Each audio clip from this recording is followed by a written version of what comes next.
আসসালামু আলাইকুম রহমতুল্লাহ। প্রিয় শ্রোতা, আজকে আমি আপনাদেরকে শিক্ষা দেব আলিফ বা তা সা কয় ধরনের হয়। আপনারা আমার চ্যানেলটি সাবস্ক্রাইব করুন, আমার ভিডিওটি ফলো করুন। প্রিয় শ্রোতা, বা বা হরফটি তিন ধরনের হবে। এটা হলো মূল বা। এই সিরিয়ালে যে কয়টা আছে এটা হলো মূল বা। এই মূল বাটা আরও দুই ধরনের হবে। মূল বাটা যখন শব্দ শুরুতে আসে তখন এইভাবে আসবে, যখন শব্দের মাঝখানে আসবে তখন এইভাবে হবে, আর যখন শব্দের শেষে আসে তখন এইভাবে আসবে। মূল বাটা যখন শব্দের শুরুতে আসে তখন এইভাবে আসবে, আর যখন শব্দের মাঝখানে আসবে তখন এইভাবে আসবে, যখন শব্দের শেষে আসে তখন এইভাবে হবে। মূল বাটা শব্দের শেষে আসবে। তাহলে এই বাটা তিন ধরনের হবে। এটা হলো শুরু বা, এটা হলো মধ্য বা, এটা হলো শেষ বা। শুরু বা, মধ্য বা, শেষ বা। প্রিয় শ্রোতা, আমরা এখন পুরোটা শেষ করব। শুরু বা, মধ্য বা, শেষ বা। শুরুতা, মধ্যতা, শেষতা। শুরুসা, মধ্যসা, শেষসা। শুরু নুন, মধ্য নুন, শেষ নুন। শুরুয়া, মধ্যইয়া, শেষিয়া। শুরু জিম, মধ্য জিম, শেষ জিম। শুরু হা, মধ্য হা, শেষ হা। শুরু খ, মধ্য খ, শেষ খ। শুরু সিন, মধ্য সিন, শেষ সিন। শুরু সিন, মধ্য সিন, শেষ সিন। শুরু সদ, মধ্য সদ, শেষ সদ। শুরু দদ, মধ্য দদ, শেষ দদ। শুরু আইন, মধ্য আইন, শেষ আইন। শুরু গইন, মধ্য গইন, শেষ গইন। শুরু ফা, মধ্য ফা, শেষ ফা। শুরু কফ, মধ্য কফ, শেষ কফ। শুরু কাফ, মধ্য কাফ, শেষ কাফ। শুরু লাম, মধ্য লাম, শেষ লাম। শুরু মিম, মধ্য মিম, শেষ মিম। শুরু হা, মধ্য হা, শেষ হা। শেষ হা দুইটা হবে, একটা হলে গোল হয়ে আসবে, আবার এই ধরা এভাবেও হবে। প্রিয় শ্রোতা, আমরা বাটা যখন শুরুতে আসবে তখন আমরা কিভাবে বুঝবো? বা থেকে যখন আমরা নক্তাটা সরিয়ে দেব তখন এটা দাঁত হবে। এই দাঁতটা যখন শুরুতে আসবে তখন এই দাঁতটা এভাবে হবে। এই যে একটা দাঁত হবে, একটা দাঁতের নিচে একটা নক্তা থাকলে বা হয়, একটা দাঁতের উপরে দুটা নক্তা থাকলে তা হয়, একটা দাঁতের উপরে তিনটা নক্তা থাকলে সা হয়, একটা দাঁতের উপরে একটা নক্তা থাকলে নুন হয়, একটা দাঁতের উপরে একটা নক্তা থাকলে নুন হয়, একটা দাঁতের নিচে দুইটা নক্তা থাকলে ইয়া হয়। শব্দের শুরুতে যখন বা আসবে তখন বাটা এভাবে শুরু থেকে টান হয়ে একদিকে চলে যাবে,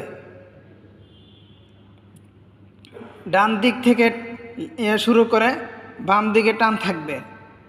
আর মাঝখানে যখন আসবে তখন দাঁতের বায়ের যে দাঁত থাকবে, বায়ের যে দাঁত থাকবে বা বায়ের যে দাঁত থাকবে দাঁতের দুই পাশে টান থাকবে। আর মূল যে হরফটা থাকবে, মূল যে হরফটা এটা শব্দের শেষে আসবে। তাহলে আমরা বুঝতে পারলাম শব্দের শুরুতে যখন বা আসবে তখন ডান দিক থেকে বাম দিকে টান থাকবে, বা ডান দিক থেকে শুরু করে বাম দিকে টান থাকবে, একটা দাঁত থাকবে, একটা দাঁতের নিচে একটা নক্তা থাকবে।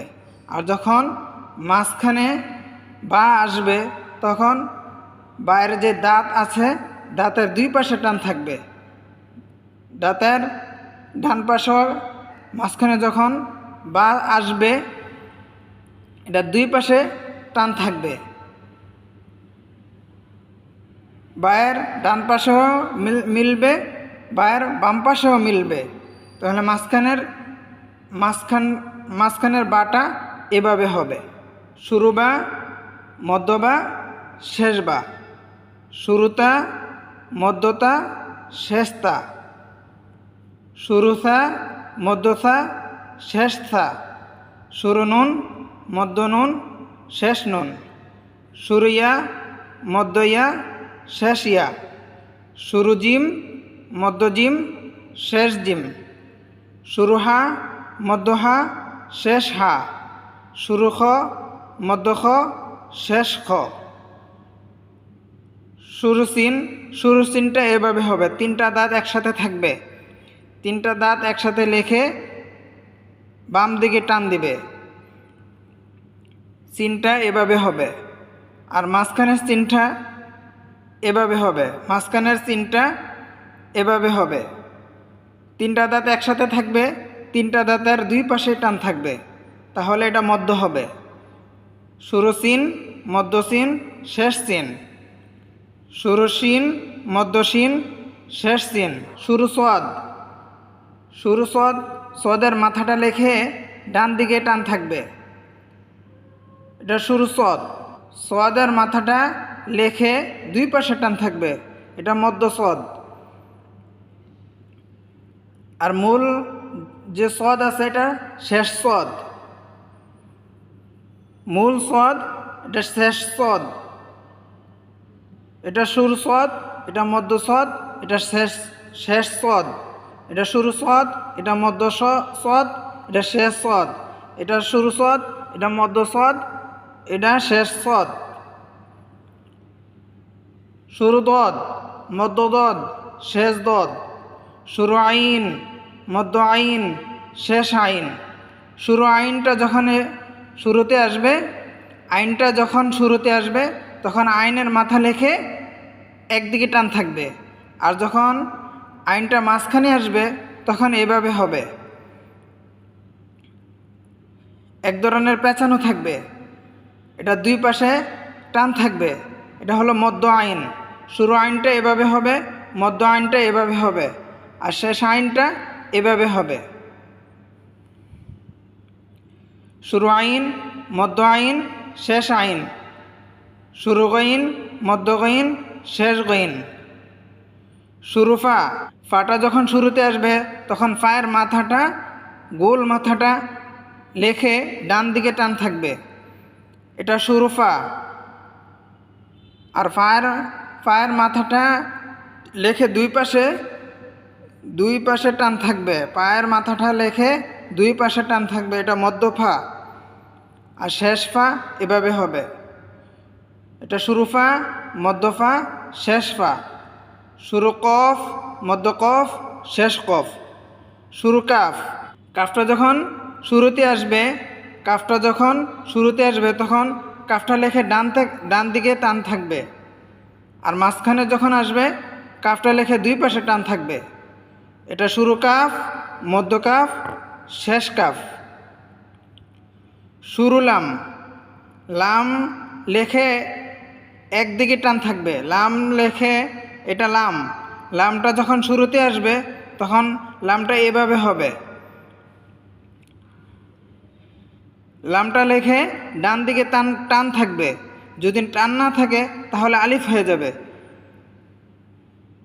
যদি টান থাকে তাহলে এটা শুরু লাম হবে, এটা মধ্য লাম। মধ্য লাম, লামটা লেখে দুই পাশে টান থাকবে, এটা মধ্য লাম। লাম যখন শুরুতে আসবে তখন এভাবে আসবে, লাম যখন মাঝখানে আসে তখন এভাবে আসবে, শুরু লাম, মধ্য লাম, শেষ লাম। এটা মিম, মিম যখন শুরুতে আসবে, শব্দের শুরুতে আসবে তখন এভাবে লিখবে,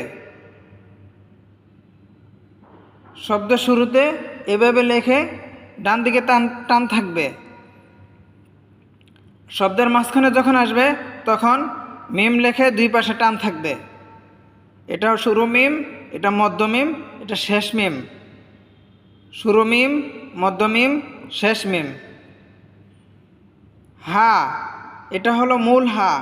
এই হাটা যখন শব্দের শুরুতে আসবে তখন এভাবে আসবে, হাটা লেখে ডান দিকে টান থাকবে।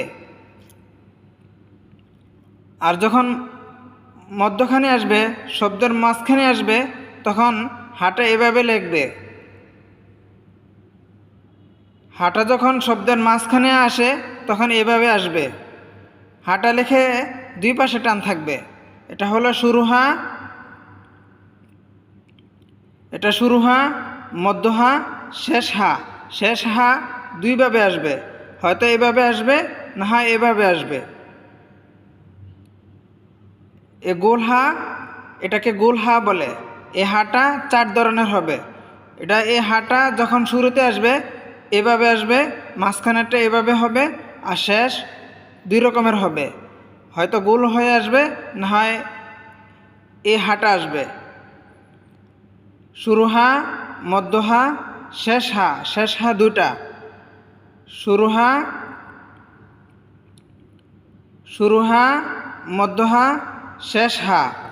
শুরু বা, মধ্য বা, শেষ বা। শুরুতা, মধ্যতা, শেষতা। শুরুথা, শুরুথা, মধ্যথা, শেষথা। শুরু নুন, মধ্য নুন, শেষ নুন। শুরু ইয়া, মধ্য ইয়া, শেষ ইয়া। শুরু জিম, মধ্য জিম, শেষ জিম। শুরু বা, মধ্য বা, শেষ বা। শুরুতা, মধ্যতা, শেষতা। শুরুসা, মধ্যসা, শেষসা। শুরু নুন, মধ্য নুন, শেষ নুন। শুরু ইয়া, মধ্য ইয়া, শেষ ইয়া। শুরু জিম, মধ্য জিম, শেষ জিম। শুরু হা, মধ্য হা, শেষ হা। শুরু খ, মধ্য খ, শেষ খ। শুরু সিন, মধ্য সিন, শেষ সিন। শুরু সিন, মধ্য সিন, শেষ সিন। শুরু সদ, মধ্য সদ, শেষ সদ। শুরু দদ, মধ্য দদ, শেষ দদ। শুরু আইন, মধ্য আইন, শেষ আইন। শুরু গাইন, মধ্য গাইন, শেষ গাইন। শুরু ফা, মধ্য ফা, শেষ ফা। শুরু কফ, মধ্য কফ, শেষ কফ। শুরু কাফ, মধ্য কাফ, শেষ কাফ। শুরু লাম, মধ্য লাম, শেষ লাম। শুরু মিম, মধ্য মিম, শেষ মিম। শুরু হা, মধ্য হা, শেষ হা। প্রিয় শ্রোতা, আজকে এখানে শেষ করব। আপনারা আমার চ্যানেলটি সাবস্ক্রাইব করুন, পরবর্তী ভিডিও ফলো করুন। আসসালামু আলাইকুম রহমতুল্লাহ।